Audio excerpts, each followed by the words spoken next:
আজকে নতুন একটি জিনিস নিয়ে এসেছি, বিদ্যা নিয়ে এসেছি। সেটা হলো সাপের বাতাস লাগা। তো যাদের হাত চলে তারা এটা ভালো পারবে আর কি। আর না হলে লবণে, কাঁঠালের পাতায় মন্ত্র করে দিলেই হবে। 1 চিমটি লবণ নিয়ে কাঁঠালের পাতায় পরে দিলেই হবে।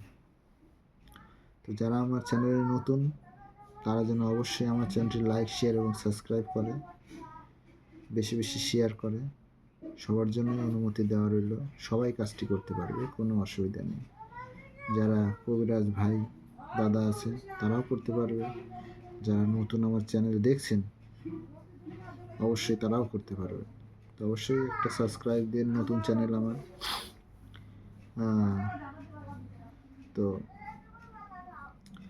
সাপের বাতাস লাগার যে জিনিসটা, সে যার সাপের বাতাস লেগেছে তাকে দাঁড় করিয়ে নিয়ে, যার হাত চলে তারা পায়ের মাটিতে হাত রেখেই কথাটা বলতে হবে। আগম ছলম, বাগম ছলম, চাল ছলম, নাক ছলম, 4 4 পর্বত ছলম, চল বিষ চল, না থাকিস তো ডান বাঁ দিয়ে চল। এই কথা বললে 3 বার ফু দিলে দেখবেন একাই হাত উপরে উঠে যাবে। তো মন্ত্রটি আবার বলে দিচ্ছি। আগম ছলম, বাগম ছলম, 4 ছলম, নাক ছলম, 4 4 পর্বত ছলম, চল বিষ চল, না থাকিস তো ডানে বাঁ দিয়ে চল।